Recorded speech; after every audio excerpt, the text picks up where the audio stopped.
পিছনে কিন্তু গাড়ি দেখতে পাচ্ছেন। তো এখন আমরা এই গাড়িতে করে এই যে দুইটা বাসা আছে, দুইটা বাসা দেখতে যাব। এই যে আমরা সবাই যাচ্ছি এখন বাসা দেখতে। এই সাইডে আরেকটা রুম, এই যে এই সাইডটা কিন্তু ওয়াশরুম, এখানে বাথটব। আসসালামু আলাইকুম, জাপান বাংলাদেশ ব্লগে আপনাদের সবাইকে স্বাগতম। আমি হামিদ আজাদ জাপানের সেন্দাই থেকে বলছি।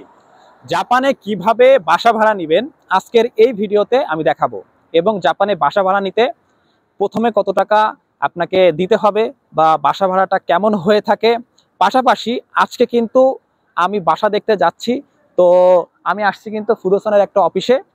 এই অফিসের যে গাড়ি রয়েছে ব্যক্তিগত, সেই ব্যক্তিগত গাড়িতে করে কিন্তু আমি এই যে দুইটা বাসার কাগজ রয়েছে আমার হাতে, এই দুইটা বাসা কিন্তু আমি তাদের গাড়িতে করে দেখতে যাব। তো ভিডিওটা খুবই ইন্টারেস্টিং এবং খুবই গুরুত্বপূর্ণ। ভিডিওটি না টেনে সম্পূর্ণ দেখবেন। এখনো পর্যন্ত আমার ইউটিউব চ্যানেলটি সাবস্ক্রাইব না করলে সাবস্ক্রাইব করবেন, ফেসবুক পেজ থেকে দেখলে অবশ্যই পেজটি ফলো করবেন। জাপানে আসার পর আপনারা কিভাবে নিজে নিজে বাসা ঠিক করবেন। বাংলাদেশ থেকে যেসব স্টুডেন্ট জাপানে আসে তারা একটা বড় সমস্যায় পড়ে, সেটা হচ্ছে কিভাবে তারা জাপানে বাসা ঠিক করবে বা তাদের যে থাকার স্থানটা কিভাবে তারা সেটা বন্দোবস্ত করবে। তো এটা কিন্তু বড় একটা সমস্যা। আর এই সমস্যাকে পুঁজি করে বাংলাদেশের কিছু এজেন্সি রয়েছে যারা মোটা অঙ্কের টাকা প্রত্যেকটা স্টুডেন্টদের কাছ থেকে নিয়ে থাকে বাসা ভাড়ার নাম করে। তো আজকের এই ভিডিওতে আমি স্পষ্ট করব জাপানে যদি আপনি বাসা নেন আপনার কত টাকা খরচ হতে পারে বা তাদেরকে কত টাকা দিতে হতে পারে বা কোন মাধ্যমে আপনি বাসা নেবেন। জাপানে বাসা নেওয়ার জন্য আপনাকে সর্বপ্রথম আসতে হবে এমন একটা এজেন্সিতে। এই এজেন্সিকে বলা হয় জাপানি ভাষায় ফুদোসান। তো এই ফুদোসানের মাধ্যমে আপনারা কিন্তু জাপানে বাসা নিতে পারবেন নিজে নিজে। তবে এখানে কিছু শর্ত রয়েছে বা কিছু ক্রাইটেরিয়া রয়েছে, এটা আপনাকে জানতে হবে বা বুঝতে হবে। আপনি যখন তাদের এখানে বাসা নিতে আসবেন তারা কিন্তু আপনাকে দুইটা জিনিস জিজ্ঞাসা করবে। সেটা হচ্ছে যে আপনার কি কোনো নিহনজিনের সাথে পরিচয় আছে কিনা, মানে পরিচিতি কোনো জাপানিজ আছে কিনা, অথবা পরিচিতি কোনো বাংলাদেশি আছে কিনা, বা মোটামুটি তারা জাপানে স্থানীয় আছে। মানে শৌকাই জিনিসটা কিন্তু জাপানে খুব গুরুত্বপূর্ণ একটা জিনিস। এই শৌকাই মানে হচ্ছে কি আপনাকে রেফার করা। যদি আপনাকে রেফার কেউ না করে তাহলে কিন্তু আপনি বাসা নিতে পারবেন না। এই জিনিসটা কিন্তু খুবই গুরুত্বপূর্ণ। এবং আপনার যদি কেউ শৌকাই না করে তাহলে ফুদোসান থেকে কিন্তু আপনি বাসা নিতে পারবেন না। তো আমি আজকে দুইজনের জন্য একটা বাসা নিতে এখানে এসেছি। তো আপনি যখন এই ফুদোসানের কাছে আসবেন তারা কিন্তু আপনার কাছে এরকম ক্যাটালগ দিবে, মানে তুলে ধরবে যে এখানে এই কজন থাকতে পারবে বা এটার ভাড়া এত। আপনি যখন প্রথমে জাপানে বাসা নেবেন তখন কিন্তু আপনাকে একটা কি মানি দিতে হবে। কি মানিটা কি? একটা সিকিউরিটি মানি দিতে হবে, এবং এই সিকিউরিটি মানি কিন্তু অফেরতযোগ্য। তার মানে হচ্ছে ধরেন আপনি একটা বাসা নিচ্ছেন 30,000 টাকা দিয়ে, হয়তোবা সিকিউরিটি মানি হিসাবে আপনাকে ওইখানে আরো 20,000 টাকা দিতে হচ্ছে। প্রথমবার যখন আপনি বাসায় উঠবেন তখন কিন্তু আপনার ভাড়া 30,000, কিন্তু আপনাকে দিয়ে উঠতে হবে 50,000 টাকা, এবং পরবর্তী মাস থেকে আপনি সেই 30,000 টাকাই বাসা ভাড়া দিবেন। তবে ওই যে 20,000 টাকা আপনি প্রথমে দিয়েছেন এই টাকাটা কিন্তু আপনি ফেরত পাবেন না। তো দেখেন আজকে আমরা দুইটা বাসা দেখতে যাব, সেই দুইটা বাসা অবশ্যই আপনাদেরকে দেখাবো। এখন অনেকে আমাকে একটা প্রশ্ন করতে পারেন বা আমাকে একটা কথা বলতে পারেন যে ভাই জাপানে তো আমার আসলে কেউ নাই, আমার কে বাসা ঠিক করে দিবে। সেক্ষেত্রে আপনাদের জন্য একটা পরামর্শ থাকবে। যেহেতু আপনি জাপানে নতুন আসতেছেন সেক্ষেত্রে আপনি একটা কাজ করে আসবেন, সেটা হচ্ছে এজেন্সির কাছ থেকে 6 মাসের এগ্রিমেন্ট করে বাসা নেবেন। কারণ অনেক এজেন্সি 2 বছরের এগ্রিমেন্ট করে, বা যতদিন পর্যন্ত আপনি ল্যাঙ্গুয়েজ স্কুলে থাকবেন বা আপনি যদি ইউনিভার্সিটির আন্ডারে থাকেন তারা কিন্তু ওই মেয়াদে একটা এগ্রিমেন্ট করে। সেক্ষেত্রে এই ভুলটা কখনোই করবেন না। জাস্ট 6 মাসের একটা এগ্রিমেন্ট করবেন, তারপর 6 মাস পরে আপনারা বাসাটা চেঞ্জ করতে পারবেন। কারণ আপনি যদি 6 মাসের এগ্রিমেন্ট না করেন, যদি 2-3 বছরের এগ্রিমেন্ট করে আসেন সেক্ষেত্রে আপনি হয়তো বা অনেক টাকা ডিপোজিট করতে পারেন সেইখানে, সেটা কিন্তু আর ফেরত পাবেন না, বা আপনি ওখান থেকে না পারবেন বেরোইতে, না পারবেন আপনি ওই ছাড়তে। ঠিক আছে?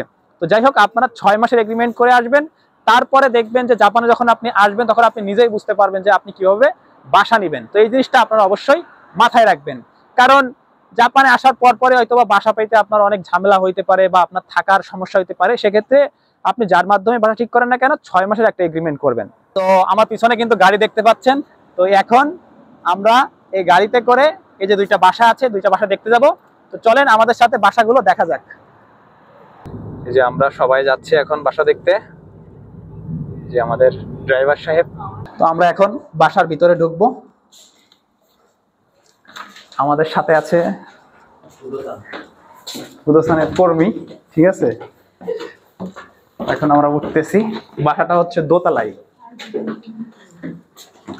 এর আগেও অনেক ভিডিওতে আমি দেখিয়েছি যে জাপানের বাসাগুলো কেমন হয়ে থাকে। তো আমাদের রুম নাম্বার হচ্ছে 205। এই যে গেট আমাদের খুলে দিয়েছে। এইটা হচ্ছে বাসা।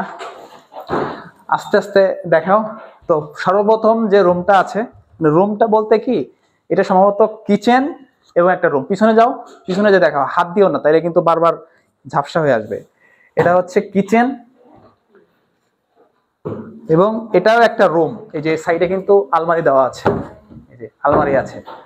আর এই সাইডে আরেকটা রুম, এখানে এসিও আছে। একটু দূর থেকে দেখাও, না হলে ভালোভাবে দেখতে পাবে না। এবং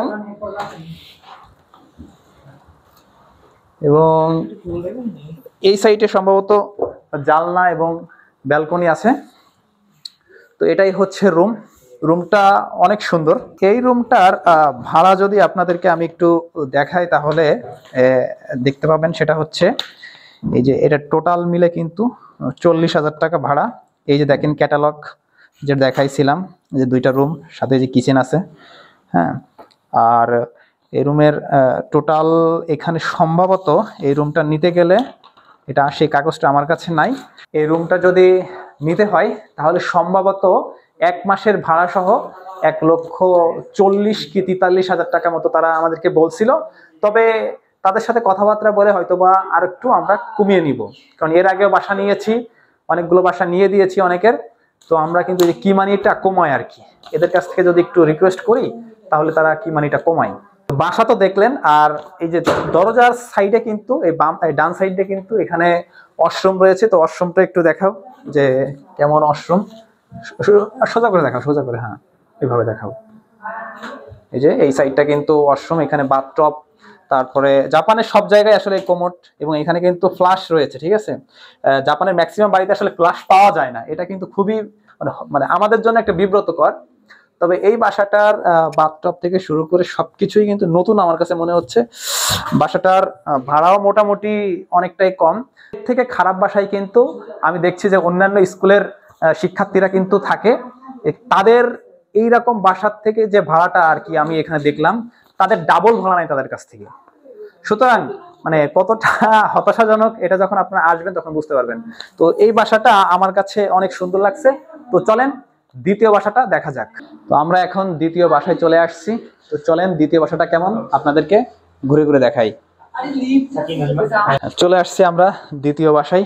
তো আসেন দেখাও দ্বিতীয় বাসাটা কেমন। বাসার এই সাইডটা দেখলে এটা আমার মনে হয় যে অনেকদিন ব্যবহার করা হয়নি এই বাসাটা, ঠিক আছে। অবস্থা খুবই খারাপ। তো যাই হোক, আমরা ভিতরের রুমে যেয়ে দেখি কি অবস্থা। একটু দূর থেকে দেখাও তাইলে বোঝা যাবে, দূর থেকে দেখাও। এই যে একটা রুম, আর যে প্রথমে যে দেখাইলাম ওইটা আর একটা রুম। আর এই সাইডটার ওই যে কাপড় চোপড় রাখার জন্য ক্যাবিনেট, ওপাশে এসিও আছে। একটা রুম এবং একটা রুম, দূর থেকে দেখা নাহলে বোঝা যায় না। তো ওই পাশে একটা রুম আর এই পাশে একটা রুম। আর এইখানে রান্না বান্না করতে হবে। মানে ওই যে বাসাটা দেখাইলাম ওইটাও কিন্তু এই যে এরকমই রুমের ভিতরে, এক রুমের ভিতরে কিন্তু কিচেন আছে। তো এইখানে অনায়াসে দুইজন তো থাকতে পারবে, পাশাপাশি চাইলে আর একজনও থাকতে পারবে। আর এই সাইডটা সম্ভবত এই যে এই সাইডটা একটু দেখাও। এই যে এই সাইডটাই আছে হচ্ছে ওয়াশরুম, আর এই সাইডটাই আছে হচ্ছে বাথট্যাব।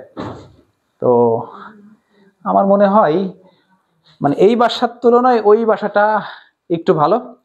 তো যদি আমি এই বাসাটার আপনাদেরকে ডিটেলসে একটু দেখাই, এই বাসাটা যদি একটু ডিটেলস আপনাদেরকে দেখাই তাহলে এখানে দেখতে পাচ্ছেন যে সব মিলাই প্রায় 42,000 টাকা ভাড়া পড়ে যাবে। এখানে দুইটা কাগজ আছে আমার হাতে। এখন ওই বাসাটাই কোনটা দেখাইছি আর এই বাসায় কোনটা দেখাইছি এটা আসলে জানি না। তবে এই যে বাসাটায় এখন আসছি সেটা হচ্ছে এই যে এই ভাড়া এখানে দেওয়া আছে। আর এই বাসাটার কি মানি সাধারণত 1,43,000 কি 1,53,000 টাকা বলছে। তো মানে প্রায় সেম দুইটা বাসার কি মানি 10-20,000 কম। তো আমরা পরবর্তীতে যেটা পছন্দ হয়, মানে আমার পাশে আছে দুইজন, তো তারা যেটা নিবে তারপরে কথাবার্তা বলে দেখা যাক যে তারা কতটুকু আসলে কম নেয়।